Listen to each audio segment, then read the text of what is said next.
Hello दोस्तों, welcome back to the channel Srishti study point. और आज फिर मैं करंट अफेयर्स की जो सीरीज़ चला रही हूँ, हर मंथ की जो वीडियो है वो सिंगल वीडियो लेकर आती हूँ और उसमें पूरे मंथ के करंट अफेयर का निचोड़ होता है। तो जनवरी और फरवरी की आपने वीडियो चैनल पर देखी होगी और आज जो मैं लेके आई हूँ मार्च 2023 की वीडियो लेकर आई हूँ। इसमें मार्च 2023 का पूरे महीने का करंट अफेयर है, इम्पॉर्टेंट करंट अफेयर है। और ये वीडियो सारे एग्ज़ाम्स के लिए जो आने वाले समय में होने वाले हैं उनके लिए इम्पॉर्टेंट है, क्योंकि करंट अफेयर ऐसा हो ही नहीं सकता कि आजकल के कॉम्पिटिटिव एग्ज़ाम में ना आए। तो इसलिए ये वीडियो मैं बना रही हूँ जिससे कि साल भर का करंट अफेयर आपका पूरी 12 वीडियो में जो है वो ख़त्म हो जाए। तो यहाँ पर देखते हैं आज का पहला क्वेश्चन क्या है। और आज जो क्वेश्चन मैं लेके आई हूँ 50 क्वेश्चन है, लेकिन इन 50 क्वेश्चन को मैं पूरा डिस्क्राइब कर रही हूँ। तो इससे आपके 50 क्वेश्चन से लगभग 200 क्वेश्चन तैयार हो जाएंगे। तो चलिए दोस्तों, आज का पहला क्वेश्चन देखते हैं। वीडियो अगर अच्छी लगे तो लाइक कीजिएगा, चैनल पर नए हो तो सब्सक्राइब कर लीजिएगा। पढ़ते हैं मार्च 2023 का current affair. UPI light payment launch करने वाला पहला प्लेटफॉर्म कौन सा है? तो इसका उत्तर है, ये देखिए यहाँ पर लिखा है पेटीएम पेमेंट बैंक। ठीक है, हिंदी में पेटीएम भुगतान बैंक किसे कहते हैं, इसके बारे में पूरा यहाँ पर डिटेल दिया है। Paytm payment bank UPI light भुगतान लॉन्च करने वाला पहला प्लेटफॉर्म बन गया है जो भुगतान करने के लिए पिन दर्ज किए बिना 200 रुपये तक के त्वरित और निर्बाध लेन देन को सक्षम बनाता है। यानी कि बिना पिन नंबर डाले आप 200 रुपये का लेन देन कर सकते हैं। यूपीआई लाइट को इसीलिए यूपीआई लाइट बोला है, मतलब थोड़े से पैसे से रिलेटेड है। National payment corporation of India NPCI की फुल फॉर्म ये है, ठीक है, द्वारा सक्षम किया गया है। ये उपयोगकर्ताओं को पिन का उपयोग किए बिना कई छोटे मूल्य वाले यूपीआई लेन देन में सहायता करता है। ठीक है, अगला क्वेश्चन है, अमेरिकी राष्ट्रपति जो हैं जो बाइडन भी ने कहते हैं, जो बिडेन भी ने विश्व बैंक का नेतृत्व करने के लिए किस भारतीय को नामित किया है? तो ये जो किया है अजय बंगा को इन्होंने नामित किया है। ये देखिए यहाँ पर अमेरिकी राष्ट्रपति ने, और ये अजय बंगा को नामित किया है। 63 वर्षीय नेता वर्तमान में जनरल अटलांटिक में उपाध्यक्ष के रूप में कार्यरत हैं। वह मास्टर कार्ड के अध्यक्ष और सीईओ थे। उन्हें 2016 में पद्मश्री से सम्मानित किया गया था। ये बात हो रही है अजय बंगा की। उन्होंने मध्य अमेरिका के लिए साझेदारी के सह अध्यक्ष के रूप में काम किया है। त्रिपक्षीय आयोग के सदस्य हैं। US India strategic partnership forum के संस्थापक ट्रस्टी हैं। काफ़ी इनके पास पद हैं, अच्छे पद पर हैं, तो इनको नामित किया गया। अगला यहाँ पे प्रश्न है, ग्लोबल रिस्पॉन्सिबल टूरिज्म समिट का मेजबान कौन सा राज्य है? तो इसका जो राज्य है वो है केरल। ठीक है, इसका उत्तर यहाँ पर है, केरल ने राज्य के पर्यटन क्षेत्र में महिला अनुकूलन गतिविधियों को बढ़ावा देने के लिए संयुक्त राष्ट्र महिला के साथ एक समझौता किया है। इस पर केरल के कुमारकोम में पहले वैश्विक जिम्मेदार पर्यटन शिखर सम्मेलन के दौरान हस्ताक्षर भी किए गए। एक समझौता ज्ञापन में राज्य में लिंग समावेशी पर्यटन स्थल, यानी कि मेल और फीमेल सब एक साथ वहाँ पे रह सके, यानी कि ट्रांसजेंडर भी पर्यटन में जा सके, सबके लिए समावेश हो, को बढ़ावा देने की दिशा में काम करने की सहमति को व्यक्त की गई है। इसका उद्देश्य हितधारकों को प्रशिक्षण प्रदान करना है, जिसमें युवा प्रतिनिधि और नागरिक संगठन शामिल हैं। ये किसकी हम बात कर रहे हैं? ये हम बात कर रहे हैं ग्लोबल रिस्पॉन्सिबल टूरिज्म समिट की बात कर रहे हैं। ठीक है, तो ये यहाँ पर क्या है, समावेशी टूरिज्म को के रिलेटेड है ये। अगला है धरोई वेटलैंड। वेटलैंड आप जानते होंगे, और 2 फरवरी को मनाया जाता है वेटरन दिवस, है ना, आर्द्र भूमि जिसे कहते हैं, जहाँ हाल ही में एक पक्षी सर्वेक्षण आयोजित किया गया था। किस राज्य में है ये धरोई वेटलैंड? तो ये गुजरात में है धरोई वेटलैंड। ठीक है, और 2 दिवसीय पक्षी सर्वेक्षण धरोई 2023 का दूसरा संस्करण गुजरात में हुआ था। ठीक है, इसको याद रखिएगा। मार्च 2023 का करंट अफेयर हम पढ़ रहे हैं। आर्द्र भूमि उत्तरी, ये वाली आर्द्र भूमि जो है उत्तरी गुजरात में 107 वर्ग किलोमीटर तक फैली हुई है धरोई जो है। धरोई जलाशय 1978 में एक प्रमुख सिंचाई योजना के रूप में साबरमती और हरनोई नदियों पर बांध बनाकर बनाया गया था। पहले धरोई पक्षी सर्वेक्षण 2022 में गुजरात में पाई जाने वाली 616 में से 193 प्रजातियां दर्ज की गई थी। ठीक है, तो यहाँ पर क्या था कि जो पूरा गुजरात में 616 जो पक्षियों की प्रजातियाँ पाई जाती हैं, उनमें 193 अकेले धरोई वेटलैंड में यहाँ पर मिली थी। अगला यहाँ पर है यमुनोत्री धाम, जो खबरों में था किस राज्य में है, तो इसको तो आप बता ही देंगे, उत्तराखंड में। उत्तराखंड के 4 धाम हैं, यमुनोत्री, गंगोत्री और केदारनाथ, बद्रीनाथ। तो ये चारों धाम के बारे में लिखा हुआ है। ये प्रसिद्ध हिंदू तीर्थ स्थल हैं। उत्तराखंड राज्य सरकार ने खरसाली में जानकी चट्टी में यमुनोत्री धाम तक 3.38 किलोमीटर रोपवे बनाने के लिए अनुबंध किया है। इसीलिए ये यहाँ पर इस समय चर्चा में था। रोपवे से यात्रा का समय कम हो जाएगा और अनुमान है कि इसकी कीमत कितनी है, 166.82 करोड़ रहेगी। तो रोपवे बनने से यमुनोत्री में जो इतनी दूर लोग यात्रा करते हैं वो कम हो जाएगी। किस देश ने अपनी भाषा की रक्षा के लिए विदेशी शब्दों का प्रयोग करने पर प्रतिबंध लगा दिया, यानी कि विदेशी शब्दों का यूज़ नहीं करेंगे? तो रूस ने कहा कि अपनी क्षेत्रीय भाषा या अपनी जो रूस की भाषा है उसको बोलिए। तो यहाँ पर रूसी सरकारी अधिकारियों को अब अधिकारी दस्तावेजों में पत्राचार के साथ साथ अपने कर्तव्यों का पालन करते हुए विदेशी शब्दों का उपयोग करने पर प्रतिबंध लगा लिया गया है। ये निर्णय जो है वो रूसी भाषा को पश्चिमी प्रभाव से बचाने के लिए किया गया है। अलग से विदेशी मूल वाले शब्दों की एक सूची जारी कर दी जाएगी या कर दी गई होगी अब तक तो जिसका अभी भी ये लोग उपयोग कर सकते हैं। कुछ ऐसे शब्द रहेंगे। अगला है यहाँ पर केंद्रीय सिंचाई एवं विद्युत बोर्ड CBIP पुरस्कार किस संस्थान को प्रदान किया गया? तो ये जो है वो दिया गया NTPC को। किसे दिया गया? NTPC को, विद्युत से रिलेटेड। और ये जो है ये पुरस्कार 2022, ठीक है, क्या है? उच्च स्तरीय और कुशल बिजली उत्पादन के लिए भारत के सबसे बड़े बिजली station Vindhyachal super thermal power station की भूमिका को मान्यता देता है। ये पुरस्कार जो है, ये पुरस्कार CBIP दिवस के अवसर पर प्रदान किया गया था। CBIP 1927 में स्थापित एक भारतीय सरकारी संस्था है। ये बिजली, जल संसाधन और नवीकरणीय ऊर्जा क्षेत्रों से संबंधित सेवाएं प्रदान करता है ये जो है। अगला है पॉलीस्टोइकोट्स पंक्टेट, एक विशाल जुरासिक युग का कीट है। किस देश में फिर से ये मिल गया है? इसका जो नाम है, तो ये जो है USA में मिला है, ठीक है।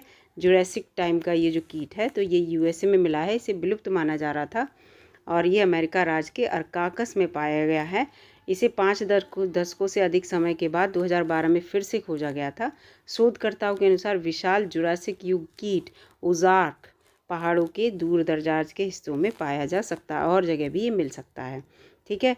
अगला है रिज कम्यूजियम किस देश का राष्ट्रीय संग्रहालय है? रिज कम्यूजियम, तो ये नीदरलैंड का राष्ट्रीय संग्रहालय है और जो डच कला, ठीक है, डच कला और इतिहास को समर्पित है। ये एम्स्टर्डम में म्यूजियम स्क्वायर में वॉन गाग संग्रहालय के करीब स्थित है, ठीक है। The night watch and risk museum एक डच स्वर्ण युग के चित्रकार रैम्ब्रॉट की एक प्रसिद्ध पेंटिंग है, ठीक है। और जलवायु कार्यकर्ता के समूह के इसके बारे में ये सब लिखा हुआ है, इतना इम्पोर्टेंट नहीं है तो ये सब आप पढ़ लेना। अगला क्वेश्चन है किस संस्था ने मिलेट्स गिव अवे, ठीक है, मिलेट्स गिव अवे नामक एक विशेष विपणन अभियान चलाया है। मिलेट्स माने क्या होता है? मोटा अनाज से रिलेटेड है ये हमारे इस बार मिलेट्स वर्ड्स भी मना रहे हैं। मोटा अनाज खाइए, इसके लिए हमारी सरकार जो है वो कोशिश कर रही है। इसका उत्तर है क्या है? SFAC कृषि एवं किसान कल्याण मंत्रालय के द्वारा प्रवर्तित सोसाइटी लघु कृषक कृषि व्यवसाय कंसोर्टियम ने बाजरा सस्ता नामक एक विशेष विपणन अभियान शुरू किया। तो ये इसका ये देखिए यहाँ पर है स्मॉल, ये जो SF स्मॉल फार्मर और फिर क्या लिखा है SFA for agriculture and C for क्या लिखा है? C फॉर जो है कॉपरेशन। तो इस तरह से ये हो जाएगा। तो इसकी लघु कृषक कृषि व्यवसाय नहीं, इसके व्यवसाय तो वही हो गया एग्रीकल्चर से रिलेटेड, और ये C फॉर यहाँ पर ये हो जाएगा कंसोर्टियम। तो इसने जो है बाजरा सस्ता नामक एक विशेष विपणन अभियान शुरू किया है, ठीक है। इस अभियान का क्या उद्देश्य है? छोटे और जो सीमांत किसान हैं उत्पादन संगठनों से उनकी आजीविका का समर्थन करने के लिए सीधी खरीद को बढ़ावा देगा, मतलब उनसे मोटा अनाज सीधा खरीदा जाएगा। बाजरा सस्ता अभियान नागरिकों को ONDC के माई स्टोर के माध्यम से सीधे FPO से बाजरा खरीदने के लिए प्रोत्साहित करेगा। अगला है भारत निर्मित कफ सिरप जो है खांसी का सिरप में मौजूद मुख्य संदूषक क्या हैं, जिसके बारे में कहा जाता है कि यही वजह है कि गाम्बिया में मौतें हुई हैं। तो ये जो है इसका ये है क्या, diethylene glycol and ethylene glycol, ये इसमें होते हैं इस कफ सिरप में। तो एक्यूट किडनी की जो इंजरी है उसको कर देते हैं, एक्यूट रीनल फेल्योर यानी कि किडनी से ही रिलेटेड है। किडनी के कामकाज को अचानक विफलता हो जाती है, बंद हो जाती है, और जो कि कुछ दिनों के भीतर ही हो जाता है, इससे रिलेटेड ये है। तो United states centre for disease control and prevention and Gambian वैज्ञानिक के नेतृत्व में एक जांच में पता चला कि गाम्बिया के बच्चों के बीच तीव्र गुर्दे में चोट लगना या मतलब डायलिसिस पे आ जाना बच्चा, और इसके साथ साथ जो है किडनी ख़राब हो जाना, तो ये सिर्फ जो भारत का कफ सिरप है उसमें जो ये तत्व मिले हुए हैं इसकी वजह से हुआ है, ये इसमें ऐसा है। येलो स्टोन राष्ट्रीय उद्यान किस देश में स्थित है? तो येलो स्टोन से रिलेटेड क्वेश्चन पहले भी आ चुका है, तो ये यूएसए में स्थित है, ठीक है, संयुक्त राज्य अमेरिका में। और हाल ही में अपनी 151वीं इसने वर्षगांठ मनाई, इसलिए ये इस समय चर्चा में है। इसे दुनिया का पहला राष्ट्रीय उद्यान माना जाता है या कहा जाता है, और है भी येलो स्टोन नेशनल पार्क।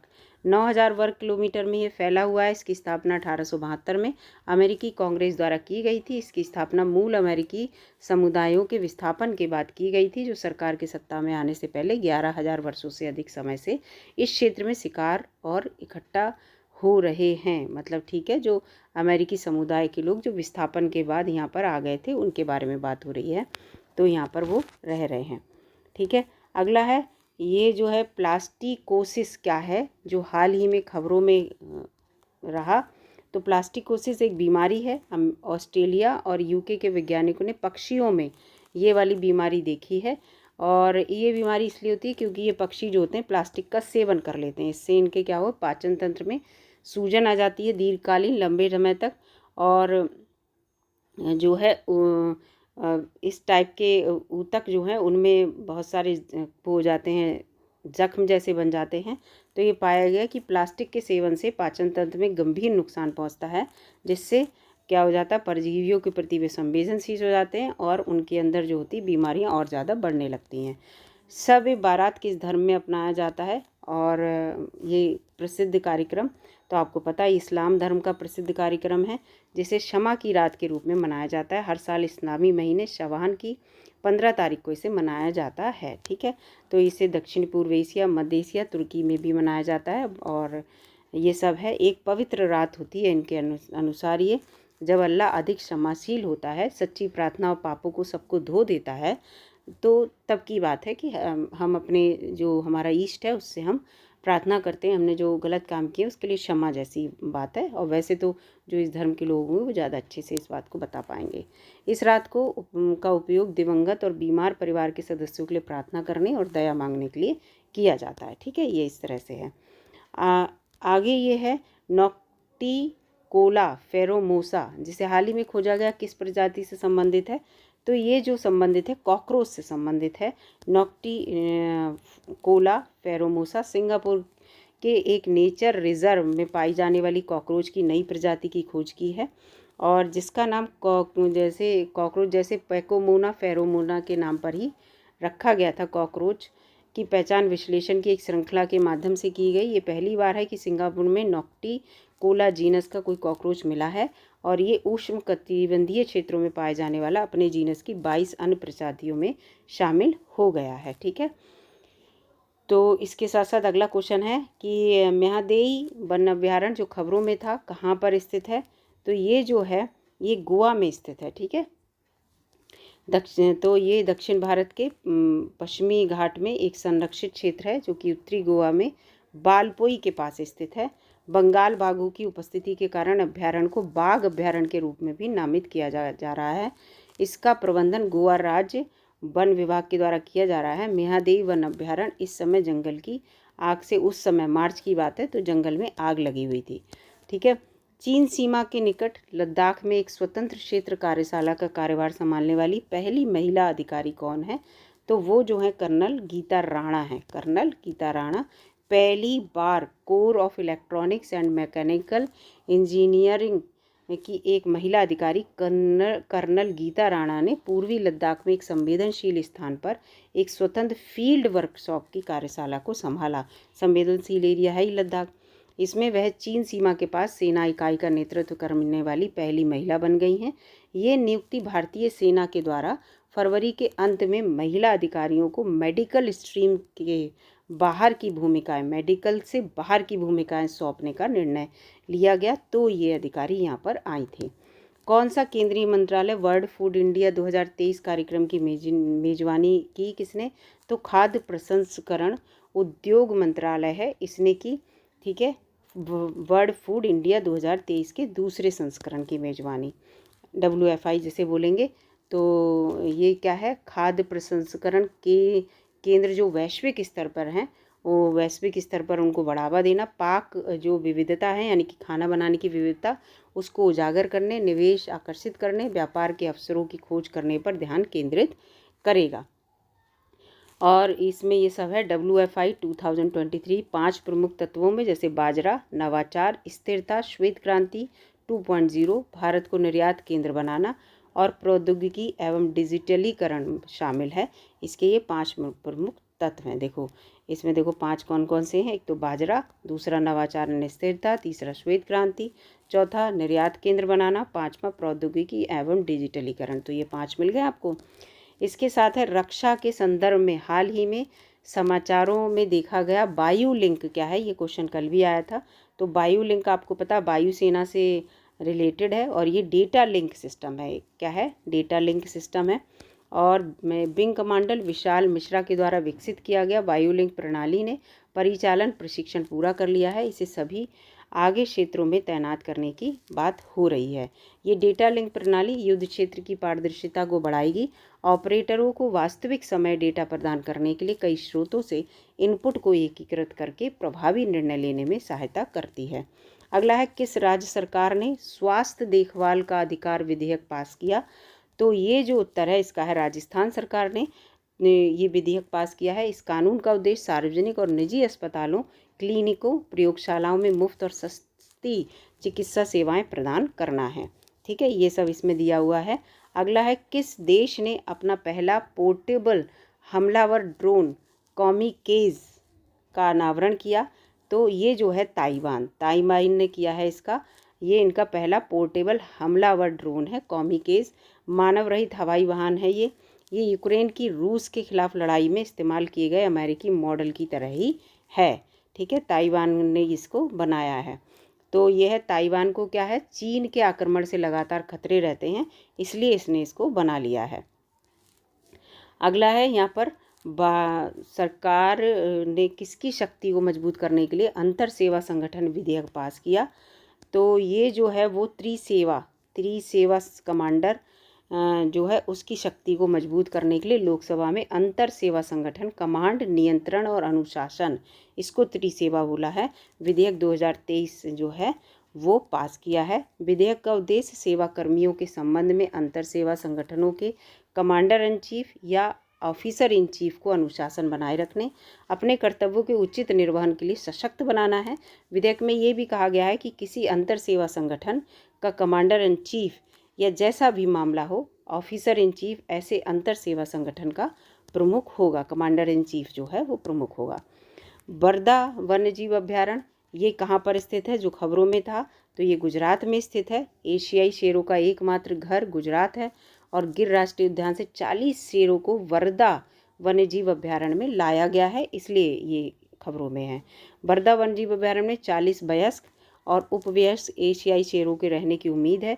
ये गिर राष्ट्रीय उद्यान से लगभग 100 किलोमीटर दूर है। ठीक है, अगला है 24वां क्वेश्चन। 2023 में गवर्नर ऑफ द ईयर पुरस्कार हाल ही में किस देश के राज्यपाल को प्रदान किया गया? तो ये भारत के जो है उनको दिया गया गवर्नर का। तो ये जो है देखिए गवर्नर ऑफ द ईयर पुरस्कार जो है वो RBI के गवर्नर शक्तिकांत दास जी को प्रदान किया गया। एक पर क्वेश्चन रिपीट कर लेते हैं हम लोग।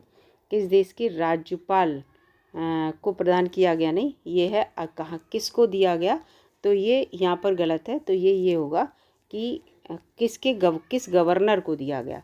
ठीक ठीक है, किस देश के, ये सही है, किस देश के सही है, गवर्नर को होगा, ठीक है, यहाँ पर गवर्नर लिखा होगा। तो गवर्नर हमारे यहाँ कौन है, आरबीआई के गवर्नर की बात हो रही है, ठीक है।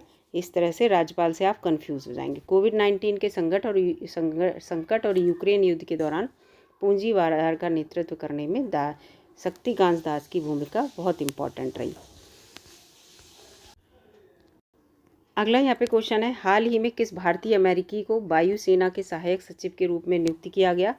तो जो रवि चौधरी को नियुक्त किया गया है वायुसेना के सहायक सचिव के रूप में, भारतीय अमेरिकी जो हैं उनको, ये अमेरिकी पेंटागन के प्रमुख नागरिक नेतृत्व पदों में से एक है। उन्होंने पहले अमेरिकी परिवहन विभाग में एक वरिष्ठ कार्यकारी के रूप में कार्य किया था, जहां वे फेडरल एविएशन एडमिनिस्ट्रेशन में वाणिज्यिक अंतरिक्ष कार्यालय के उन्नत कार्यक्रम और नवाचार के निदेशक थे।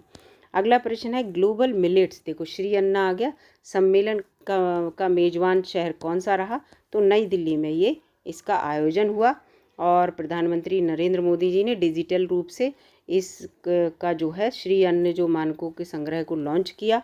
और इसके ये देखिए उन्होंने ICAR के भारतीय बाजरा अनुसंधान संस्थान को वैश्विक उत्कृष्टता केंद्र घोषित भी किया और इस सम्मेलन का उद्घाटन किया। और कार्यक्रम के दौरान अंतर्राष्ट्रीय बाजरा वर्ष, मैंने कहा अंतर्राष्ट्रीय बाजरा वर्ष से इस बार 2023 को एक अनुकूलित डाक टिकट और मुद्रा सिक्के का भी अनावरण किया। अगला है मटुआ महामेला, जो खबरों में था, किस राज्य में आयोजित होता है मटुआ महामेला। तो ये वेस्ट बंगाल में आयोजित होता है और वार्षिक मेला है। एक सप्ताह के दौरान लगभग 35 लाख लोगों ने इसे देखा, इस मेला को। ये मेला मटुआ संप्रदाय के संस्थापक श्री श्री हरिचंद्र ठाकुर जी की 212वीं जयंती को मनाने के रूप में आयोजित किया गया। मटुआ समुदाय की अनूठी संस्कृति को उजागर करने के लिए इसे पश्चिमी बंगाल में शुरू किया गया था। स्टार्टअप 20 के बारे में बात हो रहा है। एंगेजमेंट ग्रुप बैठक का मेजबान राज्य कौन रहा। तो इसका जो मेजबान राज्य रहा वो सिक्किम रहा। गंगटोक में इसकी आयोजन हुआ था। और ठीक है, इसमें क्या है, इस पूरी सभा में जो है, इसमें जो एजेंडे हैं उनको आगे बढ़ाना था। ट्रीसा जॉली और गायत्री गोपीचंद हाल ही में खबरों में थे। तो ये कौन से खेल से रिलेटेड हैं। तो ये बैडमिंटन से रिलेटेड हैं। और महिला उगल जोड़ी बर्मिंघम में ऑल इंग्लैंड बैडमिंटन चैंपियनशिप के सेमीफाइनल में पहुंच गई थी। भारतीय टीम ने अपने चीनी प्रतिद्वंदी ली वेन मेई और लियू जुआन को हराया था। ठीक है, सेमीफाइनल तक ये टीम पहुंच गई थी, दोनों खिलाड़ी संयुक्त रूप से। कौन सा राज्य अंतर्राष्ट्रीय SME कन्वेंशन 2023 का प्रमुख राज्य भागीदार रहा। तो इसमें जो है MP जो है इसका भागीदार रहा। अंतर्राष्ट्रीय SME कन्वेंशन 2023 का तीसरा संस्करण आयोजित किया गया। ये संयुक्त रूप से MSME जो होते हैं लघु और मध्यम लघु और वो वाले उद्योग से रिलेटेड है। विदेश मंत्रालय और भारत SMME फोरम केंद्रीय मंत्रालय द्वारा आयोजित किया जाता है। मध्य प्रदेश सरकार प्रमुख राज्य भागीदार है और उत्तर प्रदेश सरकार सहयोगी राज्य है इसमें। ठीक है, प्रमुख MP है और सहयोगी उत्तर प्रदेश है।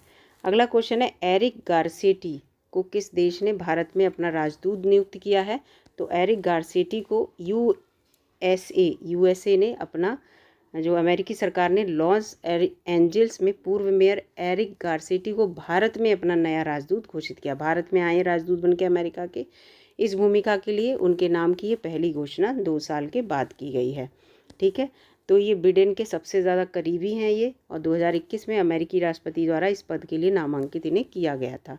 ठीक है, लेकिन उनकी नियुक्ति इन आरोपों के बाद रोक दी गई। जब वे मेयर थे तो उन्होंने एक सहयोगी के खिलाफ वही यौन उत्पीड़न से रिलेटेड ये सब बातें हुई थी। फिर 32वां क्वेश्चन है, किस राज्य केंद्र शासित प्रदेश ने कोडावा हॉकी महोत्सव की मेजबानी की। तो कर्नाटक ने की और 4 साल के बाद ये होता है। और ये जो है वो नेपोक्लू शहर में आयोजित हुआ है और वार्षिक आयोजन, ये दुनिया का सबसे बड़ा फील्ड हॉकी टूर्नामेंट है। ठीक है, इस चीज़ को याद रखना। और इसमें 200 से अधिक जो परिवारों ने जो है भाग लिया है। और ये पहाड़ी ज़िले में कोडवा समुदाय के द्वारा हर साल अंतर पारिवारिक हॉकी टूर्नामेंट जो है आयोजित किया जाता है, जिसमें 200 से अधिक परिवार भाग लेते हैं। टीम बनाने का एकमात्र नियम यह है कि सभी सदस्य एक ही परिवार के होने चाहिए। लेकिन ये जो टूर्नामेंट है, महोत्सव है, ये महोत्सव जो है वो 4 साल बाद हुआ और इनका जो टूर्नामेंट है वो हर साल होता है। ठीक है, तो इस चीज़ को यहाँ पर कंफ्यूज मत होना, महोत्सव 4 साल बाद हुआ है। किस राज्य ने रूढ़िवादी चाय और विशेष चाय के उत्पादन के लिए विशेष प्रोत्साहन योजना की घोषणा की है? तो असम ने इसको लेकर घोषणा की है, रूढ़िवादी चाय और विशेष चाय के उत्पादन के लिए। ठीक है, अगला है यहाँ पर 34वां क्वेश्चन, आरबीआई ने वित्तीय उत्पादों में नवाचार को बढ़ावा देने के लिए किस देश के केंद्रीय बैंक के साथ समझौता ज्ञापन पर हस्ताक्षर किए हैं? तो वो जो समझौता ज्ञापन पर हस्ताक्षर किए हैं तो यूएई के साथ।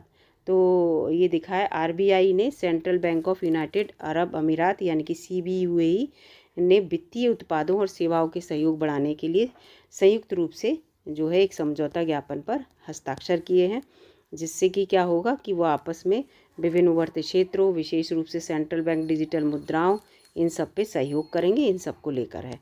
अगला है जेफरी बावा वहाँ होना आवश्यक है। ये जो नाम है, प्रदर्शनी का उद्घाटन भारत और किसके बीच जो है द्विपक्षीय संबंधों के 75 वर्षों को चिन्हित करने के लिए किया गया। तो ये जो है श्रीलंका के साथ, किसके साथ? श्रीलंका के साथ। द जेफरी बावा वहाँ रहना आवश्यक है। तो ये भारत और श्रीलंका के बीच 75 वर्ष के अच्छे संबंध के अवसर पर इसे मनाया गया। ये श्रीलंका के प्रसिद्ध जो वास्तुकार हैं जेफरी बावा, उनके कार्यों पर प्रकाश डालता है। 1919 में जन्मे वह अपनी पीढ़ी के सबसे प्रभावशाली एशियाई वास्तुकारों में से एक थे। अगला 36वां क्वेश्चन है, रैकून कुत्ता जो समाचारों में रहा किस देश का स्थानिक है? तो ये एशिया का है। ठीक है, एशिया का है, पूर्वी एशिया में पाया जाने वाला एक लोमड़ी जैसा कैनिड स्थानिक कुत्ता है। हाल ही में नए अध्ययन में ऐसे सबूत मिले हैं कि रैकून कुत्ते से SARS-CoV-2 उत्पन्न होने की संभावना है।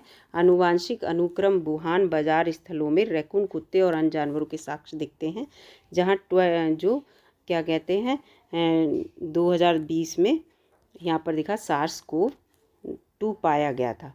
37वां क्वेश्चन है, मटुआ महामेला जो खबरों में रहा कहाँ पर होता है? मटुआ महामेला तो ये पश्चिमी बंगाल में होता है, और ये तो मैं आपको बता ही चुकी हूँ पूरा मटुआ महामेला। ये क्वेश्चन दोबारा आ गया। फिर है ये यहाँ पर लिखा है स्प्रीरेंथेज हचिजोएंसिस किस देश में पाई जाने वाली आर्किड की एक नई प्रजाति है? ये तो ये जापान में पाई जाने वाली आर्किड की नई प्रजाति है। ये फूल जापान में आम स्थिरेंथस जीनस आर्किड से निकटता रखता है। ठीक है, इसका फूल जो है, तो इस चीज़ को यहाँ पर याद रखना। और ये एक स्टेम है, तना है। ठीक है, जिसके चारों ओर बेल के आकार के फूलों का एक आरोही सर्पिल उगता है, जो सफ़ेद, गुलाबी, बैंगनी, पीले रंग के हो सकते हैं। अगला प्रश्न है, उन ब्रांडों का क्या नाम है जिनमें कोई परिपक्वता तिथि नहीं है लेकिन कॉल विकल्प जरूर होता है? परिपक्वता तिथि नहीं होती तो वो अतिरिक्त टियर 1 ब्रांड कहलाते हैं। ठीक है, कोई परिपक्वता तिथि नहीं है लेकिन कॉल विकल्प है। ये वर्तमान में क्रेडिट स्विस से स्वामित्व रखने वाले सबसे जोखिम भरे ब्रांड हैं। इससे यूरोप के 81 बाजार में बड़ा सफाया होने की संभावना है। समाचारों में देखी गई यूओप्लोस डिग्निटास किस प्रजाति से संबंधित है? तो ये मकड़ी की प्रजाति है, और ये जो है ऑस्ट्रेलिया के क्वींसलैंड में देखी गई है। ठीक है, और टोरेंटुअला जैसा प्राणी एक प्रकार का गोल्डन ट्रैपडोर मकड़ी है जो जीनस यूओप्लोस से संबंधित है। अगला है, किस राज्य या केंद्र शासित प्रदेश ने तमिलनाडु राज्य आपदा प्रबंधन योजना 2023 जारी की है? तो वो तमिलनाडु ने ही की होगी। और मुख्यमंत्री कौन? M.K. स्टालिन के द्वारा जारी की गई। और आपदा से आप समझ जाइए, भूकंप, चक्रवात, सुनामी, बाढ़, इन सब मामलों पे जो इनकी कार्य करेंगे उन योजनाओं को पूरा सूचीबद्ध करना है। 42वां क्वेश्चन है, किस केंद्रीय मंत्रालय ने वानिकी हस्तक्षेप के माध्यम से मरुस्थलीकरण और भूमि संरक्षण को रोकने के लिए, शरण माने भूमि, जो भूमि जब ज़्यादा बारिश हो, बाढ़ आए तो जो भूमि है वो एक स्थान से दूसरे स्थान जो मिट्टी है वो चली जाती है, उस क्षरण से निपटने के लिए राष्ट्रीय कार्य योजना शुरू की है? तो वो जो की है वो पर्यावरण, वन और जलवायु परिवर्तन मंत्रालय के द्वारा की गई है। और कौन है मंत्री जी? तो मंत्री जी हैं भूपेंद्र यादव। अरावली ग्रीन वॉल परियोजना का इसके अंतर्गत उद्घाटन किया गया। और इन्होंने क्या कहा कि जो 4 राज्यों में अरावली पहाड़ी श्रृंखला के जो आसपास के 5 किलोमीटर का एरिया बफर क्षेत्र बता दिया गया, इसको हरा भरा करना ज़रूरी है। ठीक है। भारत ने सेमीकंडक्टर आपूर्ति श्रृंखला नवाचार साझेदारी पर किस देश के साथ समझौता ज्ञापन पर हस्ताक्षर किए हैं? तो यूएसए के साथ इन्होंने जो है हस्ताक्षर किए हैं। और अमेरिका का चिप्स विज्ञान अधिनियम और भारत का सेमीकंडक्टर मिशन, ये सब इसमें शामिल है। अगला इसका है, समाचारों में देखी गई दामासेलिया किस प्रजाति से संबंधित है? तो दामासेलिया हिरण की प्रजाति है और ये जो है 2 नुकीले सींगों वाली हिरण है और विलुप्त प्रजाति से ये जो है मानी जा रही है। और ये आप देखिए कितना 1.5 सैकड़ा हज़ार 10 लाख यानी कि 3,65,000, ये 2,95,000 साल पहले जो प्लेस्टोनिक युग था इस दौरान यूरोप में रहता था ये। तो दामसेलिया के जीवाश्म अवशेष जिसमें 7 कटे निशान वाली पसली भी शामिल है, मंजानारेस घाटी में, पेट्रोजारो इन सब जगह मिली है और आर्कासिटास की रेत खदानों में भी एकत्र ये सब किए गए थे। तो यहाँ पर ये इसके अवशेष मिले हैं, ये इससे रिलेटेड है। व्यवसाय को बंद करने में मदद करने वाली सीपेस में से कौन सा केंद्र मंत्रालय जुड़ा हुआ है? तो इसमें कॉरपोरेट मामले का मंत्रालय इससे जुड़ा हुआ है। कंपनी कानून के तहत रिकॉर्ड से कंपनी का नाम हटाने के लिए आवेदनों को संशोधित होगा करने और निपटाने के लिए भारत सरकार के द्वारा centre for processing accelerator corporation exit की स्थापना की जा रही है। अगला यहाँ पे ये सारा बताने की इतनी ज़रूरत नहीं है जितना इम्पोर्टेंट बता रही हूँ। 2023 में पहली महिला प्रीमियर लीग ट्रॉफी किस टीम ने जीती? तो ये जो है मुंबई इंडियंस ने जीती, ठीक है, पहली। और कितने? दिल्ली कैपिटल को हराकर, ठीक है, इस चीज़ को याद रखना। और 132 रन का लक्ष्य का पीछा करते हुए मुंबई इंडियन ने 134 रन बना लिए थे 19.3 ओवर में, ठीक है, इस चीज़ को यहाँ पर इम्पोर्टेंट है। और इस 47वां क्वेश्चन है, किस संस्थान ने स्प्रिंग फिएस्टा 2023 कार्यक्रम की मेज़बानी की है? तो आधुनिक कला की राष्ट्रीय गैलरी ने इसकी मेज़बानी की है और ये पहला कार्यक्रम था इस तरह का और इसका आयोजन संग्रहालय के 69 वर्ष पूरे होने के उपलक्ष्य में किया गया, ठीक है। और इसका आधिकारिक जो उद्घाटन है 1954 में किया गया था डॉक्टर एस राधाकृष्णन के द्वारा, जो उस समय उपराष्ट्रपति थे, ठीक है। तो इनमें क्या है? हस्तशिल्प, चीनी मिट्टी की चीज़ें, स्वदेशी कला, इन सबको महत्व देना था। किस शहर ने भारत अफ्रीका सेना प्रमुख कॉन्क्लेव का मेजबानी की? 48वां क्वेश्चन है, तो पुणे ने इसकी मेजबानी की, ठीक है। रक्षा संबंधों को मजबूत करना, दोनों पक्षों के बीच सैन्य अभ्यास, सहयोग और ये सब इसको लेकर है, भारत और अफ्रीका से रिलेटेड। 49वां क्वेश्चन है, केंद्रीय मंत्रालय ने मेट्रो रेलवे अधिनियम 2002 से संबंधित क्या है? तो आवास और शहरी मामले के मंत्रालय हैं। इसमें क्या है? मेट्रो रेल प्रणाली है उनका संचालन नियंत्रित करना। कौन सा केंद्रीय मंत्रालय राष्ट्रीय हथकरघा विकास कार्यक्रम लागू करता है? तो ये कपड़ा मंत्रालय है, ये इसको लागू करता है। और जो हथकरघा समूहों के अंदर और बाहर हथकरघा बुनकरों को सतत विकास को बढ़ावा देना है। और केंद्र सरकार ने हाल ही में बताया कि पिछले 4 वर्षों में इस पहल के तहत 201 करोड़ रुपए से अधिक की सहायता प्रदान भी की गई है। तो ये मैंने 50 क्वेश्चन आपको कोशिश की है काफ़ी डिटेल में बताने की दोस्तों। और अगर वीडियो आपको अच्छी लगी है, वीडियो में काफ़ी नॉलेजेबल आपको क्वेश्चन लगे हैं, तो लाइक कीजिएगा। चैनल पर नए हो तो सब्सक्राइब भी कर लीजिएगा और 2-4 बार इस वीडियो को आप देख लेंगे, स्पीड इसकी बढ़ा लीजिएगा तो भी आप जो है आपको रट जाएंगे। वीडियो अगर अच्छी लगी हो लाइक कीजिएगा, चैनल पर नए हो तो सब्सक्राइब कर लीजिएगा। धन्यवाद दोस्तों।